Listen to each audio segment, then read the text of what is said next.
After today's event, I'm unsure whether I should continue my investigation. I resolved to speak personally to patients rather than just read files.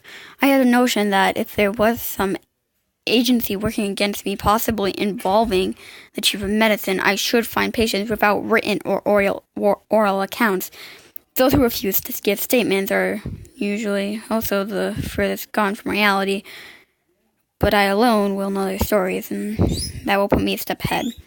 I decided to start with the most heartbreaking patient we have. For several months, he has been unresponsive to any attempts to help him.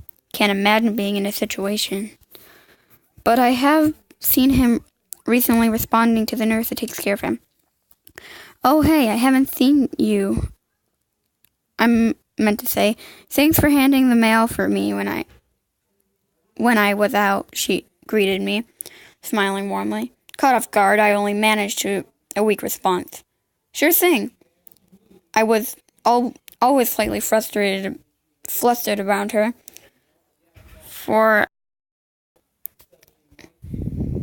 Let me think. I call her Claire. I'll call her Claire.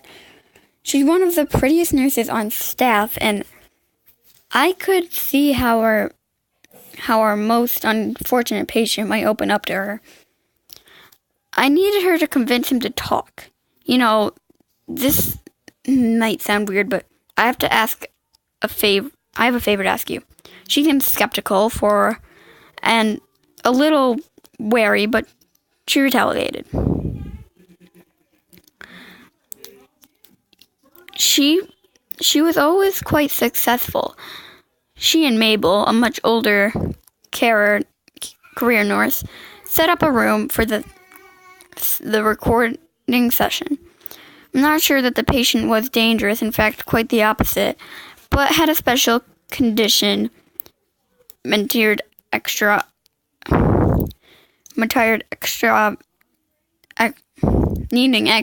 observation just in case. Claire was even brought us coffee and handing a cup to me personally. It's nice that you could take personal interest. It's nice that you're taking a personal interest. The other doctors couldn't care less. I gave a sheepish smile and turned slightly red. "I'm sure." "Thanks." I immediately grimaced when she turned away. Felt like an idiot schoolboy all over again. The coffee mug paused before my lips. I looked down at the swirling cream of brown, recalling a certain unpleasant conjunction from the last poor girl story. Overcoming a slight wave of disgust, I put the mug down, unable to drink it. I shook off the nausea and focused on the task at hand. He lay in the bed, unmoving, giving no insight that he was aware of me. "Whenever you're ready," I said, hesitant. Mabel stood by the recorder. "Go ahead, honey," Claire told him. He immediately began to speak. It amazed me. He wasn't catatonic at all. His voice came out clear and articulate, with a strange undertone of grim mockery, as if he knew something vast, dark, inside joke, which he'd been keeping all to himself. "You want to know my tale? Not quite sure that you do. It's far closer to you than you realize. Okay, but remember, you asked for it. As all stories eventually do, mine involves a girl. Oh, she was so pretty, beautiful even. I watch her from afar quite often. She didn't even know I existed, and probably didn't want to. I'm such a slouch." Mocking laughter. "I wasn't without girlfriends. I just seemed that always wanted the ones I couldn't have. I was starting to feel out of place in my old haunts. Nearly 30, then 20, and then it seemed to darken, and then the light came around. Her. I wasn't obsessed. I want to make that clear. I just thought she was pretty, and I didn't actually think I had a chance, and I didn't try to make a move. I'm glad things happened the way they did, though. One night, I was sitting at the regular bar alone, and all the other tables were taken. She and her friends came in, through a girl and turtle, and sat down next to me sat down at my table. Like a deer in headlights, I stumbled through introductions to each of them. "I've seen you around staring at me," she said, laughing. You're a creep. You're a creep, or just a misunderstood nice guy." She was speaking to me. "Nice guy," and insisted. "You girls want a round? I'll buy." And of course they accepted. One of her friends seemed rather interested in me, but I had my eyes only for her. The friend invited me to a party with them later, and I tagged along, high on excitement and possibility. Once at the party, I dodged an anonymous friend and found her chatting up some guy. No matter, he was just some asshole, and I knew I would win out at the end, even if he took her home that night. While I stumbled through small talk, I became aware that I was quite the third wheel in this little corner of the room. "Go get me a drink," she said, laughing awkwardly. "Sure thing," I immediately agreed. I stumbled through the crowded rooms to the keg and filled up a cup like she asked, returning to her quickly. "Thanks," she smiled at me. I felt rather stupid for a while there. I was just a guy, blundering around, looking for affection in all the wrong ways, until the party came to a pending close hours later, and she ended up by herself on the couch. I listened to her complain about assholes and creeps for nearly 2 hours. The guys she'd been talking left her high and dry, running off with some stink. I nodded gleefully at how right I'd been, and here she was, confiding in me. That's when she said it. "You are a nice guy. Do you want to hang out tomorrow?" Stunned, it was all I could say. It was all I could do to say yes. I met her at the mall, and we spent the day together. She tried on clothes and showed me them. I even bought her a few, saying, "Yes, dear," jokingly. But she just smiled and didn't correct me. I was high on cloud 9. We spent almost every day together after that. I had to admit, sometimes it got painful. I wanted her so badly, but she never seemed emotionally available for real intimacy. Asshole guys came and went, and I managed to secretly sabotage most of them.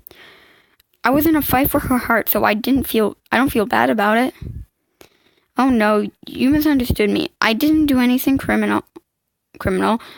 Just little snide comments or lies about her when she wasn't listening, or lies about him when she was. My life became too contrast into a cage of pain and negativity. This constant war to keep her isolated, draining everything I had. While I grew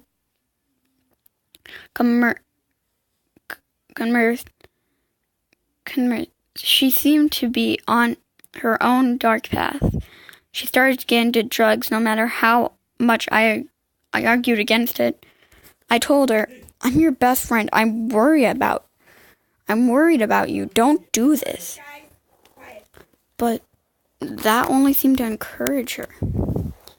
Or at least she kept herself away from really dangerous stuff. She only used the drugs that wouldn't ruin her appearance or social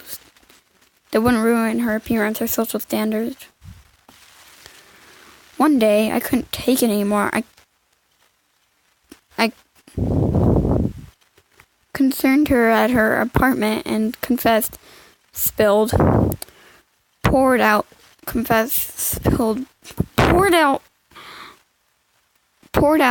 my infinite love for her.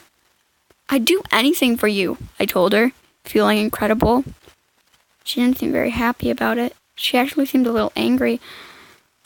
I figured I just made a huge mistake and lost her forever, but within a few minutes, she came back into the room and asked, "Anything? Anything?" All I had to do was prove it, she said. And she might learn to love me back. Anything, I promised. I spent the next several months running around, doing her errands, buying her things, and taking on a second job to support her spending habits. Always, she promised. She was about to return my feelings. Meanwhile, she got into some sort of graduate school, something she had always vouched about. Some sort of graduation school, something she was always vague about. I gladly paid as much of it as I could. She seemed to get worse, growling darker and angrier at time. As time went on, often I found her stoked out on something or passed out on something. And if I complained, she began to hit me. I thought, I'm a man. I can take it. It's fine. One day when I told her I was broke and couldn't afford another massive tuition payment, she cut me. We separated then for a time, and I felt my whole world collapsing. She'd been just about to love me. She'd shouted in anger. We were so close. I went to her with roses and a check. I took out a huge loan to pay for her school. She took me back with open arms, even kissed me on the lips for the first time. Anything, she ordered. Anything.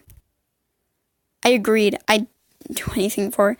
She was my whole world. As long as she validated me, I'd be happy. Her violence and anger didn't stop. In fact, she began enjoying it. I could tell. She has a scalpel now, and often cut me with it. The shoulder, the leg. Just a little bit, but more. Each time, if I cried out in pain or refused, she threatened to dump me. I let her do it. I began to enjoy it a little. I began to enjoy it a little myself. After each act of increasing violence, we got a little more close. We even made out once. And I bled profusely from the gash down my arm. We were so close. She had an idea. She said she'd been thinking about it for quite some time. I know you think this is insane, but I wanted it. The trade-off was worth it. What would you do for love? It was all finally worked out. I let her do it, and we finally made love. Eventually, everything finally seemed worth it. All the heartbreak and pain, weaseling, and sabotaging asshole guys. It was all worth it. I adjusted to life with my left hand fairly well. Without my left hand fairly well. It's surprising how many laws there are to help disabled people out. Of course, things broke down again after that. Found my left arm. I lost one of my jobs. She dumped me again for a bit, screaming and raving that she was halfway done with her graduate school. I promised her I loved her and that I'd do anything, and she told me to prove it. She took my entire left arm this time, amputated at the shoulder. It turned her on, even though enough that we were sexually together for almost a month. Best month of my life, I'm telling you.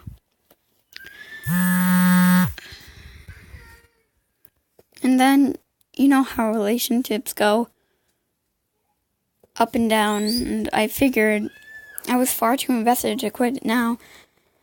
I was terrified of losing her after literally putting in an arm and a leg into our relationship. But no, I really was horrified of losing her. She told me that nobody else had ever loved someone like me. Not with these malfunctions. I knew she was right. Eventually, I gave up another arm and leg to prove my love. Our bond was permanent. By this point, I knew she would always take care of me now that I had a permanent large disability payment to give her. I couldn't help but scream when she sewed my eyes. That's what the neighbors heard. Why they called the police. Those bastards. I had a perfect relationship. The way I always wanted it. And she loves me. And they tried to ruin that. I stared at him, dumbfounded. I'd always wondered how he got that way. Blind, with no torso, a head and a mouth. Just a torso, a head, and a mouth. But this story was beyond composure. This was insanity. I could see it. Feel it. Tragically, for a few moments, not some infliction, not some chemical imbalance, but humanity. What wants, needs, gone too far. Wait, I insisted, heart pounding. You never told anyone that someone did this to you? What's her name? On his bleeding face, his mouth curved into a grin. I leaned forward. Come on, she's abandoned you. She needs to be taken into custody and treated. She's dangerous. She could still hurt somebody. Why would you protect her now? He began laughing, a harsh, ironic sound. She hasn't abandoned me. I glanced to my right, intending to look at Mabel for suggestions, but she had passed out, coffee dribbling down her shirt. My body seemed to react before I considerably had any notion of my true level of danger. It's a high squeal that alerted me. A split second before I turned and stumbled back into a swift motion, avoiding the electric shock clamps that had been almost about to hit my head from behind. Sparks latched as they touched where I had just been. She came for me, and I shoved a food tray and stand at her, knocking the charged clamps out from her hands. They snapped on the ground. She came again. A flash of silver barely missed me, and I pushed out hard, falling out to the floor. I scrambled away as Claire lunged at me, her scalpel sticking through the middle of my left hand. Jesus Christ, I remembered screaming, suddenly rushing with adrenaline and red rage. Possessed by the strength of sheer survival instinct, I pushed against the knife. I pushed against the knife, and her slamming her back against the opposite wall. I pushed back and hit her on the head.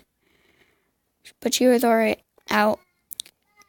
Painted red face, I just stared at her for a moment, unable to think or react until I realized she was still breathing. I tied her up, wrapped up her hands, thankfully not too horribly injured due to the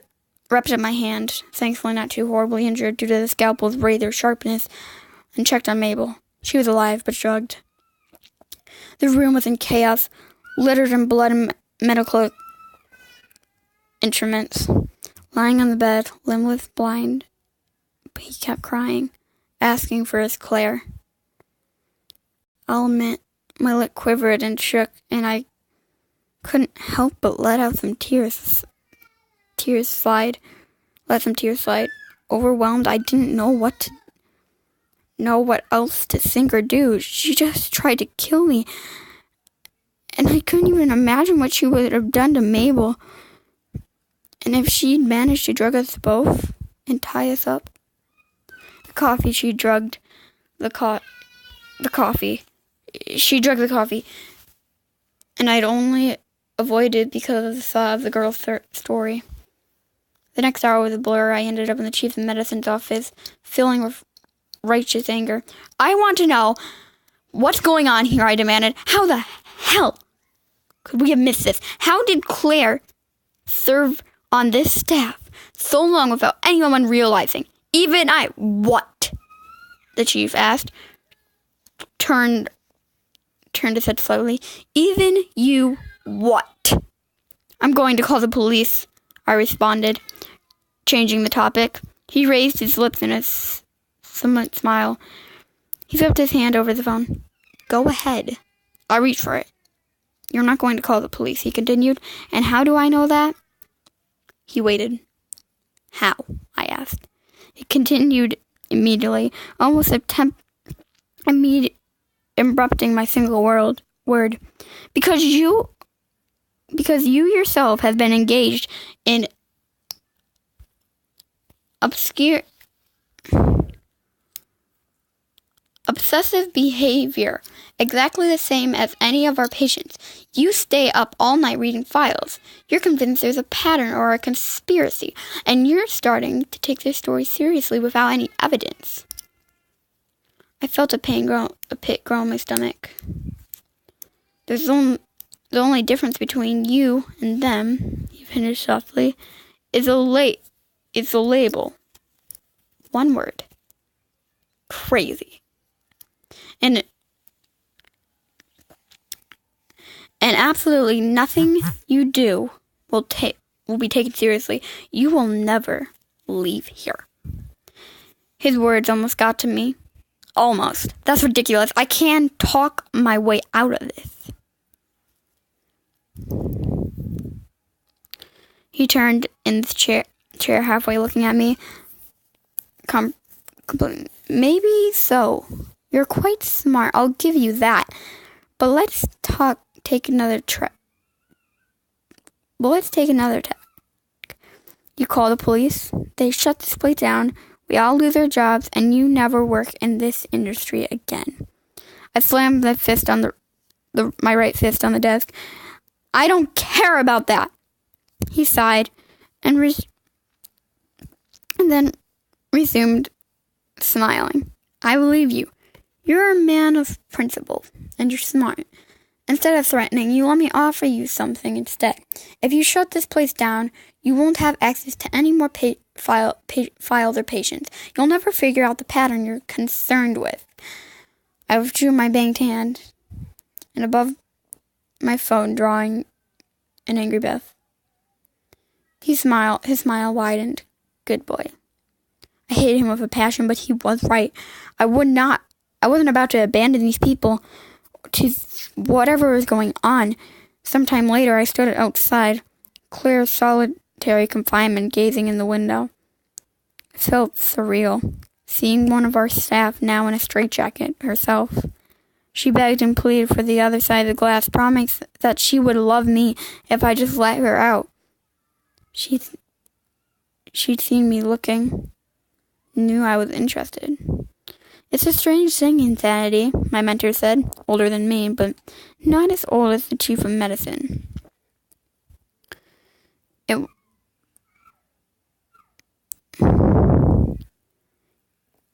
I was his direct report, and he became someone I could rely on. What's going on here? I asked. What's going on here? I asked. Feeling at the end of my rope. Is there anything you've seen, noticed, suspected? He kept his gaze on the window into the cell. I've always liked you. So I will give you some advice. I hope you take it to heart. He turned and looked at me. The world is nearly 8 billion people, has nearly 8 billion people on it now. On the sheer math of the thing, the math is outliers. The number of the afflicted is bonding to increase. They're each interviewing new and more horrible ways to lose their minds, as they each become outliers, further and further into the black. He began walking, and I followed beside him. Meanwhile, as resources grow more scarce, he continued, the amount of money socially is willing to dedicate. Society is willing to dedicate to taking care of the sick, the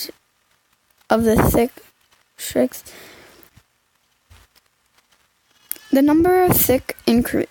The money to take care of them decreasing. You can see the problem. I narrowed my eyes, not entirely certain, but I let him continue speaking. Now, if I were to shred a person and change, well, let's put it this way. Some patients are dangerous and non-functional. Some, based purely in the math of random disturbance.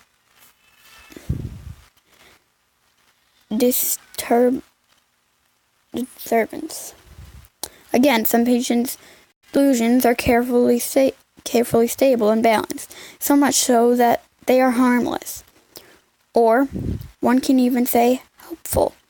I would put these patients in charge of the others. My sense of unease grew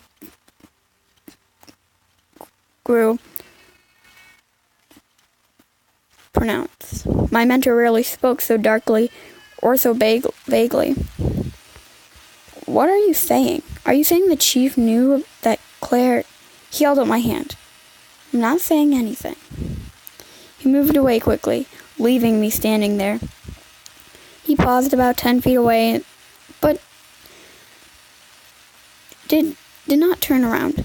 And it's quite possible, he added, just on probability, I remind you, that some patients could develop decisions that, like random mole clothes, could form in such a way to be contagious. I asked, thinking of a virus carefully shaped and constructed by randomness to be infatuated with deadly. Just conjecture, he said. Just probability. More patients, less care. Worry. Worse. More patients, less care. Worse and worse issues. I'm just saying, be careful with how you regard these patients' stories. There's no defense against an idea. I stared after him as he continued to do the rest of his duties before more confused than before, but absolutely certain that something very bad was going on. Like a body left to rot and fester with untold viruses, this hospital was, what? Condemned or a quilt. Either way, it was time to reconsider just how far I wanted to take this investigation.